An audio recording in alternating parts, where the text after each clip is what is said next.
नमस्कार दोस्तों, मैं राजेंद्र दुबे स्वागत करता हूं आप सभी का इंडिया के बेहतरीन एजुकेशन प्लेटफॉर्म विद्याकुल पर। आज हम लोग एक ऐसे टॉपिक पर चर्चा करने जा रहे हैं जो हमारी संस्कृति, जो हमारी सभ्यता और जो हमारे विषय से जुड़ा हुआ है। जी हाँ, हम बात करने जा रहे हैं भारत के ऐसे प्रसिद्ध मंदिर की, जिस मंदिर की कुछ अनोखी बातें आपके जीवन से भी जुड़ी हुई हैं, हमारे सभ्यता, हमारी संस्कृति और हमारे विरासत का भी परिचय देती हैं, और साथ ही साथ हमारे परीक्षा में यहाँ से बहुत से बेहतरीन सवाल बनते हैं। तो ऐसे ही आज दो मंदिरों पर हम चर्चा करेंगे जो प्रॉपरली दक्षिण भारत में है। वास्तव में देखा जाए अगर भारत की वास्तुकला, भारत की स्थापत्य कला, तो गुप्त काल वो इरा रहा जब भारत ने वास्तुकला का चरमोत्कर्ष छुआ, अपने इतिहास के स्वर्णिम युग को प्राप्त किया। और आप वास्तुकला की दृष्टि से देखें तो मुगल पीरियड में भी शाहजहां का जो शासनकाल था वो भी वास्तुकला की दृष्टि से एक स्वर्णिम युग था।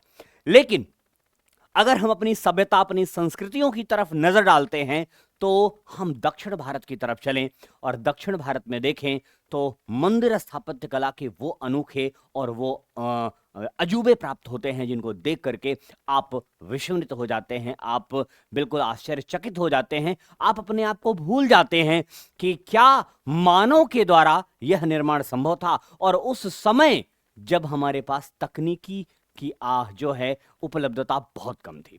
तो आइए ऐसे ही दो मंदिरों की चर्चा आज के इस वीडियो में करेंगे हम लोग। सबसे पहले हम लोग डिस्कस करने वाले हैं दक्षिण भारत के एक मंदिर, जी हाँ बृहदेश्वर मंदिर का। बृहदेश्वर मंदिर की सिचुएशन क्या है, कहां पर है ये मंदिर, तो आप जान ले दक्षिण भारत के सबसे दक्षिणी राज्य तमिलनाडु में मंदिर है। इस मंदिर को थोड़ा गौर से देखिएगा, इस मंदिर का ये हिस्सा जरूर देखिएगा, ठीक।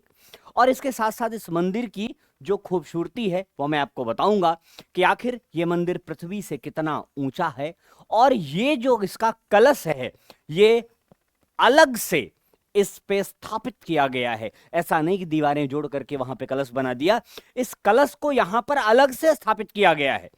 और ये कितना बड़ा कलश है इसकी चर्चा हम करेंगे। सबसे पहले इसकी बेसिक बातें जानते हैं। बृहदेश्वर मंदिर, जिसे राजराजेश्वर मंदिर और पेरुवैदार कोविल के नाम से भी जाना जाता है, इसका निर्माण चोल साम्राज्य के शासकों के दौरान हुआ। इसके निर्माता थे चोल वंश के महान शासक राजराजा चोल प्रथम ने इसका निर्माण करवाया। और ये मंदिर जो है कोई 2 दिन 4 दिन 10 दिन में बन के नहीं तैयार हुआ। इसका निर्माण काल कब से कब तक है, 1003 ईस्वी से लेकर के 1010 ईस्वी के बीच हुआ। तो इसके निर्माण में लगभग 7 वर्षों का समय लगा। 7 वर्षों में ये मंदिर जो है बनकर के कंप्लीट हुआ। ये तमिलनाडु के तंजाउर में है। जो लोग तंजाउर से बिलोंग करते हैं वो जानते होंगे इस मंदिर के बारे में। अब आइए इस मंदिर की कुछ खास बातें हम जानते हैं। इस मंदिर के का चित्र आप देख ही चुके हैं कि आखिर किस प्रकार का चित्र है ये, कि मंदिर की खासियत क्या है। तो मंदिर की खासियत सबसे पहले बता दें, बृहदेश्वर मंदिर के निर्माण की जो शैली है, इस मंदिर निर्माण की जो शैली है वो शैली कैसी है, वो द्रविड़ शैली है। कौन सी शैली है, द्रविड़ शैली में बना ये मंदिर है। हमारे यहाँ प्रायः देखा जाए तो मंदिर निर्माण की 3 शैलियां प्रायः पॉपुलर हैं। एक द्रविड़ शैली है, एक नागर शैली है। तो दक्षिण भारत के जो मंदिर हैं वो किस शैली में बने हैं, द्रविड़ शैली में ज्यादातर बने हैं। और इसका निर्माण सामान्य ईंट पत्थरों से नहीं बल्कि ग्रेनाइट के पत्थरों से हुआ है। इसका निर्माण कैसा हुआ है, इसका निर्माण ग्रेनाइट के पत्थर से हुआ है। अब आप कल्पना करिए कि क्या तमिलनाडु में ग्रेनाइट पाया जाता है? जी नहीं, तमिलनाडु और तंजाउर के क्षेत्र में ग्रेनाइट नहीं मिलता है। तो इसका मतलब है ये ग्रेनाइट पत्थर तमिलनाडु के बाहर से मंगवाया गया था। यह तमिल के बाहर से मंगवा करके, जी हां, बाहर से मंगाकर इसका निर्माण किया गया। तो प्राचीन भारत में वास्तुकला, प्राचीन भारत में मंदिर, प्राचीन भारत में जो है अपने धर्म को लेकर के इतनी तीव्र उत्कंठा थी कि लोग सारी सीमाएं लांघ जाते थे। इस मंदिर की अगर ऊंचाई की बात करें, जिसकी बात मैं अभी कर रहा था, इसकी ऊंचाई लगभग 66 मीटर है। कितना? 66 मीटर इसकी ऊंचाई है। 66 मीटर का मतलब जानते हैं, लगभग 200 फीट से अधिक ऊंचाई, 20 फ्लोर ऊपर।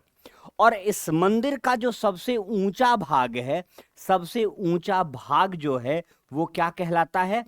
इसका सबसे ऊंचा भाग इसका कलश कहलाता है। ठीक, सबसे ऊंचा भाग इसका कलश कहलाता है। और ये कलश मंदिर जो है निर्माण के बाद बनाया गया, निर्माण के बाद बनाया गया। अब इस कलश का निर्माण अगर इस मंदिर के निर्माण के बाद हुआ है तो आखिर ये कलश ऊपर तक कैसे पहुंचाया गया? इस कलश को ऊपर तक पहुंचाने के लिए यहां से 6 किलोमीटर दूर, कितना? 6 किलोमीटर दूर एक जो है क्या कहते हैं, एक आधार बनाया गया। उस आधार पर लुढ़कते हुए वह कलश इस पर चढ़ाया गया। इसका वजन 27 टन है। कितना? 27 टन वजनी ये कलश है। कितना टन वजन है? 27 टन वजन का ये कलश है, जो 6 किलोमीटर दूर से, आप कल्पना नहीं कर सकते कि मानव के द्वारा बिना मशीनों का प्रयोग किए हुए इस प्रकार की इमारतों का बनाना प्राचीन काल में संभव था। जी हां, बढ़ते हैं हम आगे, बात करेंगे जो है कोणार्क के सूर्य मंदिर की। जी हां, कोणार्क का सूर्य मंदिर ये भी अपने आप में एक विलक्षण मंदिर रहा है। और ये कहां पर है? ये भारत के आप कह सकते हैं पूर्वी राज्य, या आप ये भी कह सकते हैं दक्षिण पूर्वी राज्य उड़ीसा में है, जिसे आप आज ओडिशा के नाम से जानते हैं। इसे आप किस नाम से जानते हैं? आज इस उड़ीसा को ओडिशा के नाम से जाना जाता है। यह मंदिर, हाँ यहां मैं बताना भूल गया कि बृहदेश्वर मंदिर किस देवता को समर्पित है? इसके देवता शिव हैं। कौन है? इसके देवता शिव हैं। तो भगवान शिव को समर्पित है बृहदेश्वर मंदिर। लेकिन इसके आगे अगर चलते हैं तो यह सूर्य देवता के नाम पर नजर ही आ रहा है। इसका नामकरण ही सूर्य देवता के नाम पर हुआ है। तो यह है कोणार्क का सूर्य मंदिर। निर्माता, इस भव्य मंदिर का निर्माण गंग वंश के राजा नरसिंह देव प्रथम ने कराया था। नोट करिए, गंग वंश के राजा नरसिंह देव प्रथम ने करवाया था। इसका निर्माण काल आप देखते हैं तो 13वीं सदी में दिखाई देगा। 1250 के आसपास इसका निर्माण हुआ है। और यह है कहां? इसका स्थान है कोणार्क। वर्तमान समय में पुरी जिला है और उड़ीसा में। पुरी, आप इस समय गौर करें तो पुरी वो जगह है जहां भगवान जगन्नाथ का मंदिर है। और भगवान जगन्नाथ के मंदिर के लिए उनकी जो रथ यात्रा निकाली जाती है वो अपने आप में विलक्षण है।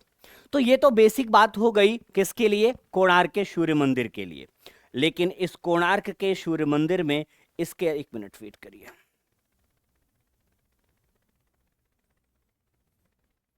ठीक है। इस कोणार्क के सूर्य मंदिर की बात करें तो इस कोणार्क के सूर्य मंदिर की कुछ विशेष बातें। जी हां, तो सबसे पहले ये बहुत विशाल है। सबसे पहले तो ये बहुत विशाल मंदिर है, पहली बात। और इसका शिखर जो है 70 मीटर से अधिक ऊंचा है। इस कोणार्क सूर्य मंदिर का जो शिखर है वो शिखर, ठीक है, 70 मीटर से अधिक ऊंचा है। कितना? 70 मीटर से इसका अधिक ऊंचाई है। लगभग 230 फीट, लगभग 230 फीट की ऊंचाई वाला यह मंदिर है। तो भारत के सबसे ऊंचे ऊंचे मंदिरों में इसकी गिनती की जाती है। किसकी? ठीक है। और कोणार्क के सूर्य मंदिर में आप देखें तो ये जो है इस आकृति में बना है कि ऐसा लगता है कि इस पे 24 विशाल पहिए लगे हैं। 24 विशाल पहिए लगे हुए हैं। और उन पहियों को इस ढंग से जो है निर्मित किया गया है कि ऐसा लगता है कि ये मंदिर चलायमान है, अपने स्थल से दूसरी जगह भी जाता है। ठीक है। और सबसे बड़ी बात कि इस मंदिर का जो आकार है वो रथ के आकार का है। किसके आकार का है? रथ के आकार का है। और रथ के आकार का यह मंदिर ऐसा है कि इस रथ को 7 घोड़े, कितने? 7 घोड़े इस रथ को जो है खींचते हुए नजर आते हैं। तो ये दक्षिण भारत के 2 प्रमुख मंदिरों के निर्माण की एक अनोखी कला है, एक अनोखी विशेषता है। ठीक है। और बेसिकली ये मंदिर जो है उड़ीसा में समुद्र के किनारे है। कहाँ है? समुद्र के किनारे। तो इसका जो कोणार्क के सूर्य मंदिर का निर्माण स्थल क्या है?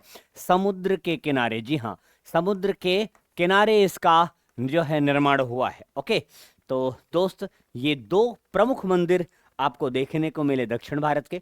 इसी तरह इन्फॉर्मेटिव वीडियो लेके विद्याकुल परिवार आपके सामने आता रहेगा और आपके ज्ञान में लगातार वृद्धि करता रहेगा। तो आज के लिए बस इतना ही, मिलते हैं हम लोग अपने अगले सेशन में, तब तक के लिए टेक केयर, जय हिंद।